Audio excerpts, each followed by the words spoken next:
it's Mr. Norton, and I'm basically here to offer you a crash course on what you either need to review or what you missed as far as our first lesson on economics. And as we can see by the title, we're going to be focusing on scarcity as a basic economic problem. So let's get started. Our goals for today is that we're going to define what scarcity is and explain how it affects everyone. That's including consumers and producers. Listen, explain the three economic questions scarcity leads to. We're going to differentiate between goods and services, and we're also going to list and describe the four factors of production. So let's go ahead. First thing, let's talk about the real differences between wants and needs. This is a little bit of review as well from our very first day of class. Wants, things that you desire that can be fulfilled through the purchase of goods and services. Now, if you need to know what goods and services are, goods are physical things that you can pay for, things like computers, hamburgers, pencils, pens, those are physical goods. Services, someone cutting my grass. I'm paying someone to do something for me. Another service would be teaching. You can't take me home, so that would be a service. Any other services, getting your hair cut as well. So we've also talked about that with wants and needs, is that wants are things that you desire, and those are unlimited. Needs are things that you basically need to survive, and those are categorized as basically food, shelter, and clothing. Now, a lot of students get a little confused. They go, well, a designer purse, well, let's kind of throw purse out there. A designer pair of jeans, that must be a want. We're just going to go ahead and classify that as a need, because we will talk later about the differences between normal goods and luxury goods and inferior goods. So don't worry about, expensive versus inexpensive. Just if it's clothing, it's considered a need. Okay? So scarcity. Scarcity is basically we don't have an unlimited supply of it. How it applies to economics, though, is we talk about, well, I have unlimited wants and needs, and I don't have unlimited resources. So my resources as a consumer is money.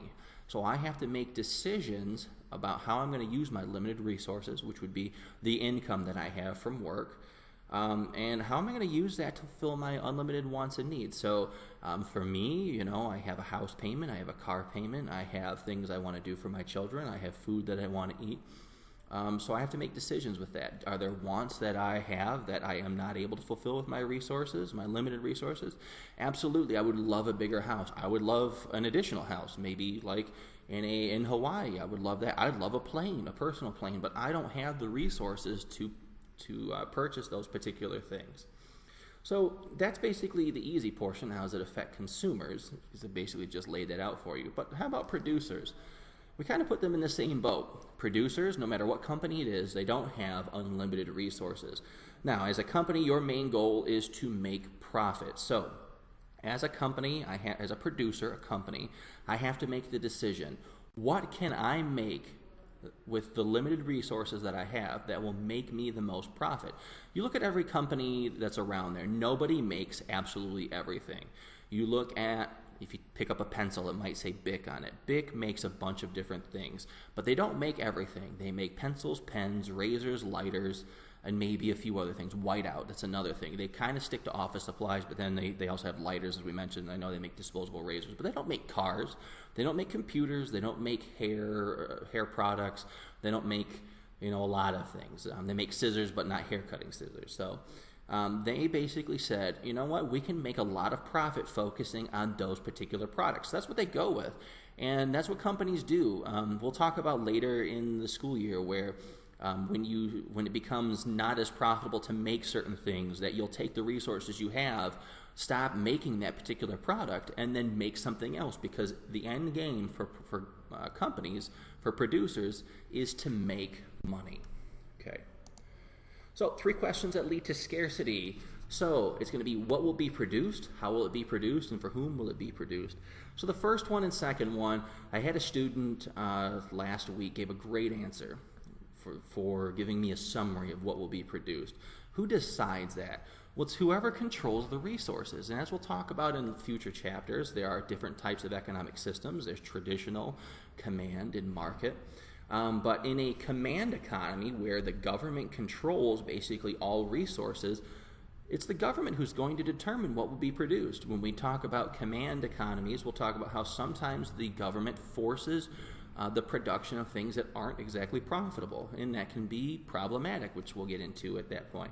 But if you look at a market-based economy, say like the United States, so what we have is you have kind of a combination. And the ultimate answer, I would say, would be producers, because I get to decide. I have the freedom to decide what it is I'm going to make. I could make something that has no chance of being profitable, but in the end, I'm the one who gets to make that decision. I have had students argue, well, what about consumers? They're the ones who ultimately decide what will be made. And I can sort of agree with that too, because in the end, if producers want to make money, they will also go ahead and make things that consumers want. So an acceptable answer would be a combination of all three. If you also wanted to just tell me that it's producers and the government, that's fine too. How will it be produced? I'll kind of go with the same answer that the student gave before. How will it be produced? In a command economy, it's up to the government, and sometimes they don't choose the most efficient methods. Now, for a market economy, that's going to be the producer. So consumer is not involved in this. So the producer is going to try and find the most efficient way possible, because when you increase your efficiency, it becomes cheaper, and you can go ahead and make more of it. And by doing so, you're able to make more money. So for whom will it be produced? That's going to go when we have a command economy. That's going to basically be the government decides who gets what. When we talk about a market economy, it essentially comes down to who has the money to purchase those particular goods and services. Now, the four factors of production, we have land, labor, capital, and entrepreneurship. Entrepreneurship is basically, we're going to start with the last one, obviously. Entrepreneurship is the vision, the idea for starting that business. Obviously, there are risks that go along with that. If I have a vision to make something that people don't want, then I run the risk of going out of business and losing all of my money. But entrepreneurship, if I want to go into business for, making hamburgers, well, that's my entrepreneurship. That's my vision, how I'm going to get it done. Now, capital, those are things that you need in order to actually make the product.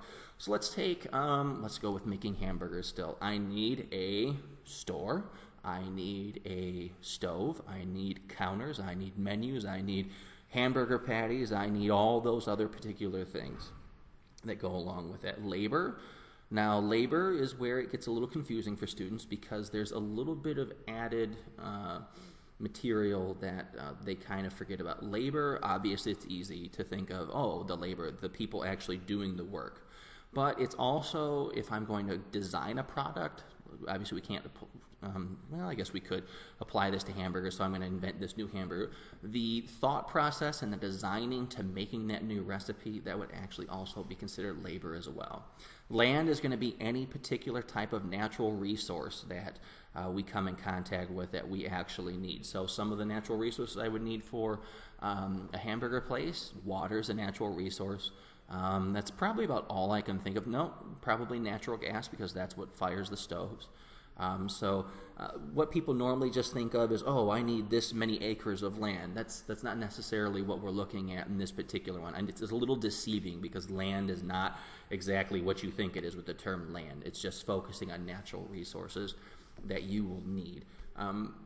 Usually do a fun game with students, not game, but an activity. Which one do you think is the most important? And really, they're all equally important, because if I don't have one of those four, I can't actually achieve it. I can have entrepreneurship, I can have the idea, I can have the equipment with capital, I can have people working, but if I don't have the natural resources needed, then I can't actually make the product either. So all of them are equal in terms of value. That pretty much wraps up what we're looking for. What I would hope that you'd be able to do is, at the end of this lesson, is you can go back to the learning targets and be able to actually answer or accomplish those goals that were set forth at the beginning. That'll do it for now. See you later.